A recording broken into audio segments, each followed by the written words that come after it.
இப்ப தக்காளி பாத்தீங்கன்னா ஒரே ₹2 விற்கும், ஒரு நாளைக்கு ₹20 ₹30 விற்கும். இந்த மாதிரி பிரைசஸ் எல்லாம் வேரியேஷன் வருது. இதுக்கான சீட் கண்ட்ரோல் ஆக்ட கொண்டு வரணும்னு சொல்லி நாங்க ரொம்ப நாளா அரசாங்கத்தை கேட்டுட்டு இருக்கோம். இப்ப இருக்க அரசாங்கம், முன்னாடி இருக்க அரசாங்கம். பட் அதை பத்தி அவங்க எதுவுமே இம்ப்ளிமெண்ட் எடுத்துக்கல.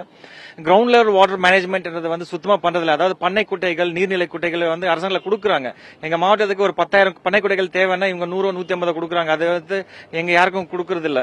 அது அவங்கவங்க எங்க வாங்கிட்டு போறாங்களோ எங்களுக்கும் தெரியறது இல்ல. அதே மாதிரி பசுமை குடில் பாத்தீங்கன்னா எங்க மாவட்டத்துக்கு ஒரு வருஷத்துக்கு 2,50,000 இருந்து 3,50,000 ஸ்கொயர் மீட்டர்ஸ் தேவைப்படுது. ஒவ்வொரு ஆபீஸ்லயும் 700 800 அப்ளிகேஷன் பெண்டிங்ல இருக்கு. ஆனா அரசாங்கத்துல இருந்து பாத்தீங்கன்னா 25,000 ஸ்கொயர் மீட்டர் 30,000 ஸ்கொயர் மீட்டர் கொடுக்குறாங்க. அதை வச்சுட்டு எந்த விவசாயம் எதுவும் பண்ண முடியதில்ல. இன்டர்நேஷனல் ஆக்ஷன் மார்க்கெட் ஒசூர்ல பிளவர்ஸ் பண்ணாங்க. 2022 ஜனவரி 8ஆம் தேதி நம்ம சிஎம் ஐயா ஓபன் பண்ணி வச்சாரு. இது வரைக்கும் அது முழு கொள்ளல அது வந்து இயங்காம இருக்கு. நம்ம கிட்ட நிறைய திறமையான அதிகாரிகள் இருந்தும் அரசாங்கம் வந்து இந்த மாதிரி விவசாயிகளுக்கு தேவையான இதுல வந்து ரொம்ப இன்ட்ரெஸ்ட் கொடுத்து அதுக்கு தேவையான ஃபண்ட்ஸ் அலோகேட் பண்ணி அது பண்றது இல்ல.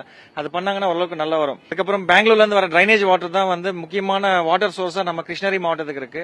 அந்த வாட்டர் பாத்தீங்கன்னா ஏர்லி மார்னிங் 3 to 7 8 AM வரைக்கும் அந்த சைட்ல யாருமே டிராவல் பண்ண முடியாது. அந்த அளவுக்கு ரொம்ப பேட் ஸ்மெல்லா இருக்கும். அதை வந்து பியூரிபிகேஷன் பண்ணி அதுக்கப்புறம் தான் லிப்டிகேஷன் பண்ண சொல்லி நாங்க நிறைய வாட்டி கேட்டிருந்தோம்.